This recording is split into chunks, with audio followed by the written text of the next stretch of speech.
Достор, ассаламу алейкум. Ушул Hyundai Sonata выкупка берилип атыптыр. Полный фаршкен. Комплектациясы предмаксимальный. Только люк жетишпейт максимальный комплектацияга, и все. Калган бардыгы бар.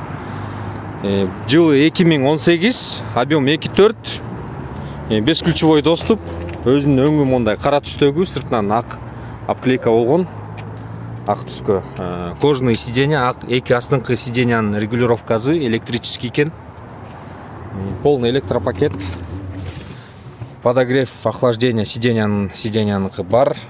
Старт-стоп бар. Пробеги 137 000 километр экен. Бул машинаны эгерде ким алам десе, первоначально 230 000, 6 ай 110 000ден, анан калган 30 ай 80 000ден төлөзөңөр болот. Кыскасы, машина жакшы экен. Арт жагында мондай